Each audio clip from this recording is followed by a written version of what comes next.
ఆంధ్రప్రదేశ్లోని ఉభయ గోదావరి జిల్లాల్లో ఎక్కువగా బర్డ్ ఫ్లూ కేసులు నమోదయ్యాయి.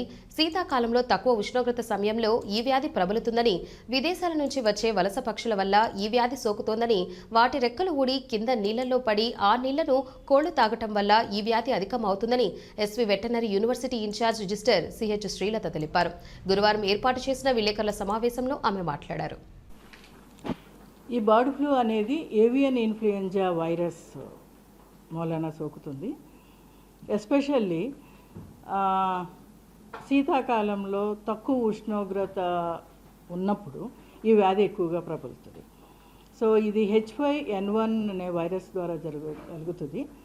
ఎక్కువగా శ్వాసకోశ సంబంధించిన వ్యాధి ఇది. సో ఈ వ్యాధి సోకినప్పుడు జనరల్గా ముందు ఏంటంటే ఈ వ్యాధి ఎలా సంక్రమిస్తుంది అని అడిగితే, ఈ వ్యాధి ముఖ్యంగా మనకి వాటర్ ఫౌల్స్ అండ్ వలస వచ్చే పక్షుల ద్వారా ఈ వ్యాధి స్ప్రెడ్ అవుతుంది. సో సంవత్సరానికి ఒకసారి మీకు ఉన్న పులికాట్ సరస్సు వీటిలో నెల్లూరు వీటి నుంచి వలస పక్షులు చాలా వందల్లో వేలలో వస్తుంటాయి. సో ఈ వలస పక్షులు వాటర్ ఫౌల్స్ క్యారియర్స్ లాగా పనిచేస్తాయి. సో అవి వైరస్ని క్యారీ చేస్తాయి కానీ అవి వ్యాధి అనేది వాటికి సోకదు. సో ఈ వలస పక్షుల యొక్క రెట్టలు వీటి ద్వారా అవి నీళ్ళలో పడటము, ఆ వాటర్ స్ప్రెడ్ అవటము ద్వారా ఈ వ్యాధి అనేది సంక్రమిస్తుంది. ఎస్పెషల్లీ శీతాకాలంలో మీరు ఇప్పుడు ఈ మోర్టాలిటీ అంతా కూడా డిసెంబర్ అక్టోబర్ నుంచి స్టార్ట్ అయింది. ముఖ్యంగా ఫస్ట్ అబ్జర్వ్ చేసింది నాటుకోళ్ళల్లో చూశారు. పెరటి కోళ్ళల్లో ఈ వ్యాధి సంక్రమించటం సెప్టెంబర్ నుంచి జరిగింది. కొన్ని కోళ్ళు చనిపోతూ వచ్చినాయి.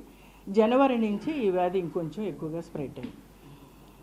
ముఖ్యంగా ఈ వైరస్ అధిక ఉష్ణోగ్రతలో మనలేదు, అంటే జీవించలేదు. ఇప్పుడు రాను మనకి ఫిబ్రవరి మార్చి నుంచి టెంపరేచర్స్ పెరుగుతాయి. సో ఈ వైరస్ గురించి భయపడాల్సిన అవసరం లేదు. ఇది 34-35 దాటంగానే డిగ్రీ సెంటీగ్రేడ్ అవ్వగానే ఈ వైరస్ అనేది ఎక్కువగా మనలేదు. ఈ వైరస్ లక్షణాలు మీరు అడిగితే కనుక ఎక్కువ మరణాల శాతం ఉంటుంది. కోళ్ళు నీరసించిపోవటం, ముక్కుల్లోంచి కళ్ళల్లోంచి వాటర్ కారుతుంది. తర్వాత గ్రీనిష్ టైప్ ఆఫ్ డయేరియా అనేది ఉంటుంది. కొన్ని కోళ్ళల్లో మెడ వంకరపోవటం, కాళ్ళు వంకరపోవటం ఇవన్నీ జరుగుతాయి. గుడ్ల ఉత్పత్తి తగ్గుతుంది. ఈ లక్షణాలు ఎక్కువగా ఉంటాయి. ఇక్కడ మనం రైతులకి మేము చెప్పాల్సింది ఏమనుకుంటున్నామంటే, ఈ లక్షణాలు చూసినప్పుడు ఇమీడియట్గా సంబంధిత అధికారులకి చెప్పాల్సి ఉంటుంది. సో ఎప్పుడైతే మరణాల శాతం ఎక్కువగా ఉండి ఈ వ్యాధి లక్షణాలు అబ్జర్వ్ చేసినప్పుడు కోళ్ళ రైతులు ఇమీడియట్గా సంబంధిత అధికారులకి చెప్పాల్సి ఉంటుంది. తర్వాత ముఖ్యంగా ఈ వ్యాధి ఎందుకు స్ప్రెడ్ అయింది అంటే, మరణాల శాతం ఎక్కువ ఉన్నప్పుడు కోళ్ళ రైతులు కానీ కొంతమంది కానీ ఇండిస్క్రిమినేట్గా ప్రాపర్ డిస్పోజల్ అనేది సరిగా లేదు.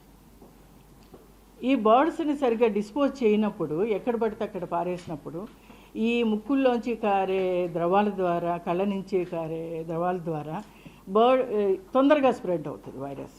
అందులో ఈ వ్యాధి ముఖ్య లక్షణం ఏంటంటే, తొందరగా బర్డ్ టు బర్డ్ తొందరగా స్ప్రెడ్ అవుతుంది, నాట్ బర్డ్ టు హ్యూమన్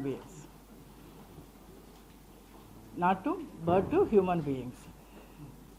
ఇక్కడ తీసుకోవాల్సిన జాగ్రత్తలు ఏంటంటే, అందరికీ కూడా భయంగా ఉంది. అమ్మ మరణాల శాతం ఎక్కువ ఉంది, గుడ్లు తింటే ఏంటి, మాంసం తింటే ఏంటి అనేది. ఈ మరణాల శాతం ఎక్కువగా ఉన్న కోళ్ల ఫారాల్లో ఎవరైతే సిబ్బంది పనిచేస్తున్నారో వాళ్ళు పర్సనల్ ప్రొటెక్టివ్ ఎక్విప్మెంట్ కిట్ అనేది జాగ్రత్త తీసుకోవాలి.